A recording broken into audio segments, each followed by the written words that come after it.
la segunda parte de la unidad 3 de nuestra asignatura vamos a tratar el segundo problema de concurrencia, denominado interbloqueos, también conocidos como deadlock, bloqueo mutuo o abrazo mortal. Dentro de esta segunda parte vamos a hablar de lo que son los interbloqueos. Antes vamos a ver una pequeña introducción hablando de la caracterización y los tipos de recursos que pueden estar involucrados dentro de un interbloqueo. Luego, sí vamos a pasar a definir lo que va a ser un interbloqueo a nivel del sistema operativo. Vamos a ver el modelaje que podemos hacer de interbloqueos, cuáles son las condiciones necesarias que van a estar presentes en el sistema, que van a permitir que ocurra un interbloqueo, para luego pasar a estudiar los tratamientos para interbloqueos. Vamos a ver entonces que en total tenemos 4 métodos que podemos utilizar para el tratamiento de interbloqueo, como lo son el método de prevención, evitación, detección y recuperación o ignorar el problema. Para comenzar, entonces, lo que necesitamos es establecer en qué escenario ocurre un interbloqueo. Y si nos tratamos de ubicar en escenarios de la vida real, ¿qué sucede cuando estamos en una carretera de 2 sentidos y llegamos a un punto donde encontramos un puente donde solamente cabe un automóvil? ¿Qué sucede si de los 2 lados de ese puente intentan pasar los vehículos al mismo tiempo? También, ¿qué pasa cuando 2 personas están llamándose por teléfono de forma simultánea? En ese caso, existen necesidades de algunos procesos que pudiesen estar entrando en conflicto. Y eso va a generar entonces que esos procesos que están involucrados entren en un bloqueo. Algo similar es lo que ocurre dentro del sistema operativo. A nivel del sistema operativo nosotros vamos a trabajar con entidades activas y esas entidades activas van a utilizar los recursos del sistema. Recordemos que para el sistema los recursos pueden ser tanto físicos como lógicos. Entonces, en función de esa caracterización, también debemos identificar los tipos de recursos que vamos a tener dentro del sistema operativo. Recordemos que todos los recursos que vamos a manejar van a ser de un número finito y que pueden estar siendo utilizados por varios procesos que van a competir para poder tener acceso a esos recursos. Recursos que, así como pueden ser físicos y lógicos, también según su naturaleza, algunos recursos podrán ser expropiables y otros recursos van a ser no expropiables. ¿Qué quiere decir eso? Que luego de que se le asigna un recurso a un proceso, el sistema tiene que esperar que ese recurso sea liberado voluntariamente por el proceso, no puede expropiarse. ¿Cómo van a poder esas entidades activas que van a ser los procesos para nosotros manipular los recursos? El proceso debe solicitar el recurso, luego de que se le asigne entonces pasará a la utilización de ese recurso y luego de que lo utilice debe liberarlo o devolverlo al sistema. Cada vez que un proceso necesita solicitar un recurso, entonces deberá hacer una llamada al sistema operativo. Recordemos que el sistema operativo es el administrador de los recursos. Por ende, cada proceso que necesite hacer una solicitud de recursos debe hacer una llamada al sistema. De igual manera, como debe devolverlos al sistema, en el momento en que va a liberar esos recursos, entonces también debe hacer una invocación al sistema operativo. Entendido entonces esa conceptualización y caracterización inicial, podemos pasar a definir lo que va a ser un interbloqueo. Según uno de los autores más reconocidos en sistema operativo, como es Carretero, enuncia el concepto de interbloqueo de la siguiente manera.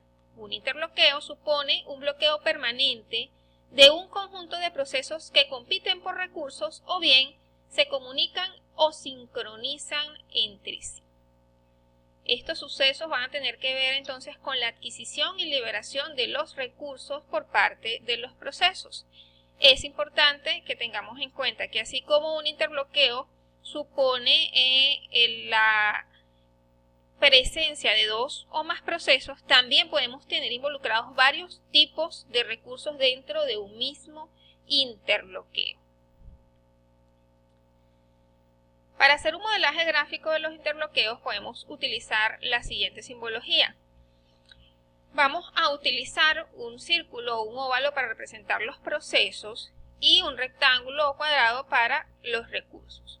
Cada recurso puede tener una cantidad determinada de unidades existentes. Entonces debemos identificar cuántas unidades tenemos disponibles de cada recurso. Cuando un proceso P solicita una unidad del recurso R, entonces vamos a trazar una arista que debe ir desde el proceso hacia el recurso. Ahora, cuando una unidad de un determinado recurso ya se encuentra asignada a un proceso, entonces vamos a representar esa arista desde la unidad que tenemos asignada hacia el proceso. De esa manera vamos a hacer un modelaje gráfico de los procesos y los recursos para los interloqueos. Y este es un escenario típico de lo que es un bloqueo mutuo. Dado un proceso P1, un proceso P2, un recurso A y un recurso T, tenemos entonces que este proceso P1 en este momento se tiene asignado el recurso A, pero a su vez está solicitando el recurso T. Este recurso T no está disponible ya que se encuentra asignado a el proceso 2. Y el proceso 2 a su vez está solicitando a el recurso A. ¿Qué sucede? Ambos procesos están reteniendo un recurso, pero para poder terminar, que es el momento donde el proceso libera los recursos, están haciendo una solicitud de un recurso adicional que no está disponible. Y no va a estar disponible porque ambos están reteniendo ese recurso que el otro necesita. Por lo tanto, en este caso se dice que el sistema está bloqueado porque cada proceso tiene un recurso solicitado por el otro proceso y ninguno de ellos va a estar dispuesto a liberar el recurso que tiene. Entonces, ese es el esquema básico de lo que denominamos bloqueo mutuo o interloqueo.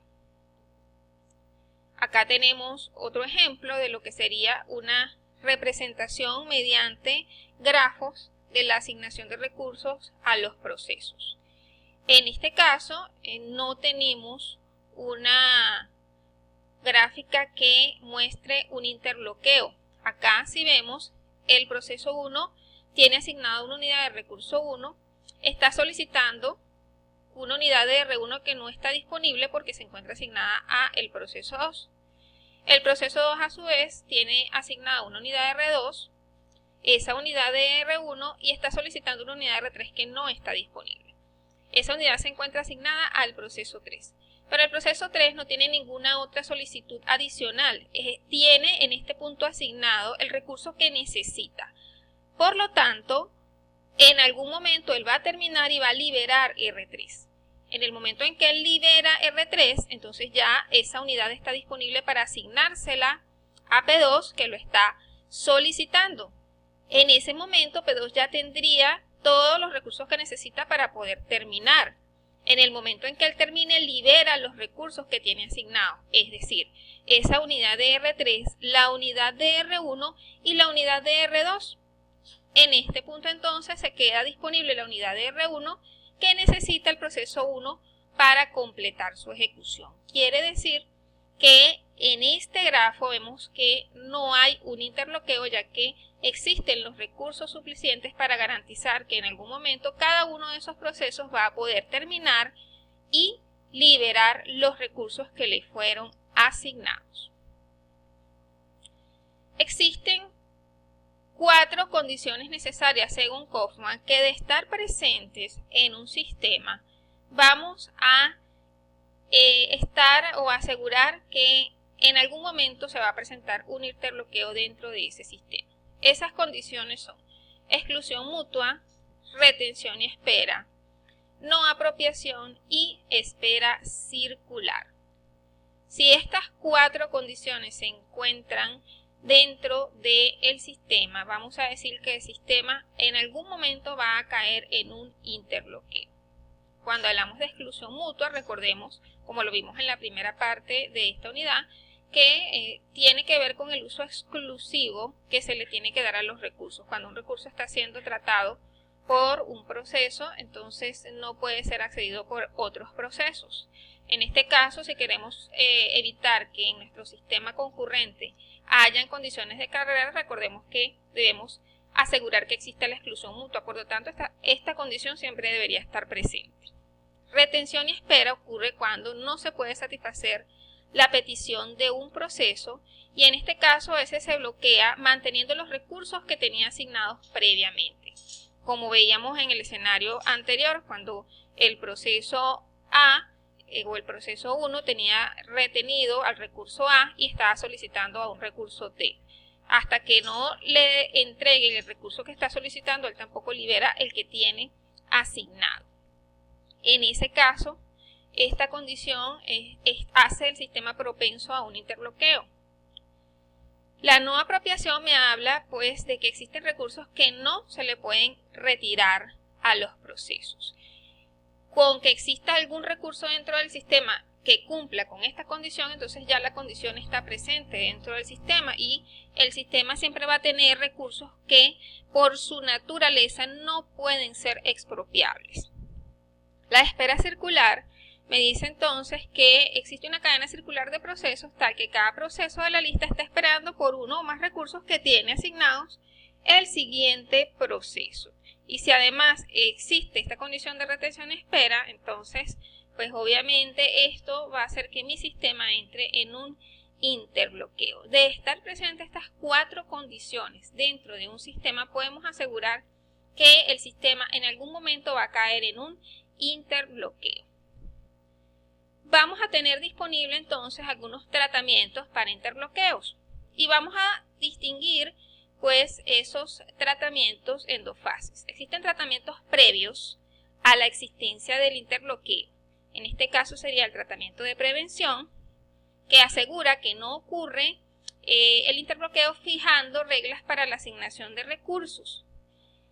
Y el tratamiento de predicción o evitación, que asegura que no ocurre el interbloqueo basándose en el conocimiento de las necesidades futuras de los procesos. En el caso de prevención, el problema que presenta es que puede haber una infrautilización de recursos, ya que necesito solicitar todos los recursos antes de comenzar a utilizarlos.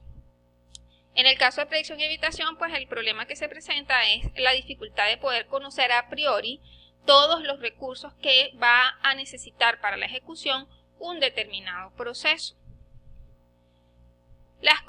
Los tratamientos posteriores a la existencia de interbloqueo serían, en primer lugar, detección y recuperación. Espero que ocurra el interbloqueo, ¿verdad? Y luego me dedico a detectarlo y a recuperar el sistema.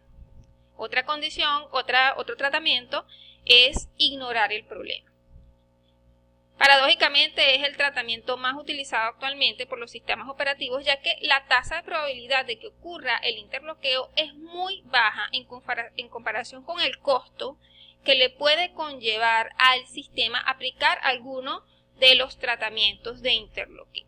Sin embargo, acá vamos a enfocarnos en ver cuáles son esos tratamientos y de qué manera funcionan. Ahora, este tratamiento de detección y recuperación, que es posterior a la existencia del interbloqueo, pues tiene un coste bastante alto. Primero, porque tenemos que aplicar un algoritmo para determinar si hay un interbloqueo, para detectarlo. Y luego de eso, entonces, tenemos que también utilizar el algoritmo que me permita recuperar el sistema de ese interbloqueo si es que llegó a detectarse. ¿Qué sucede? Además de eso, pues esto puede ser iterativo, este algoritmo, hasta que realmente logre detectar y recuperar el sistema completamente. Es decir, puedo detectar un interbloqueo, aplicar un mecanismo, pero luego tengo que volver a aplicar el algoritmo para ver si realmente se eliminó el interbloqueo o si todavía existe. Y si todavía existe, entonces tengo que volver a aplicar algún mecanismo para tratar nuevamente de romper el interbloqueo. Entonces se puede hacer un proceso bastante engorroso y donde se pierde demasiado tiempo. Estos son los tratamientos que podemos aplicar en interbloqueos. En la siguiente lección vamos a ver entonces el detalle de cada uno de estos tratamientos para interloqueos.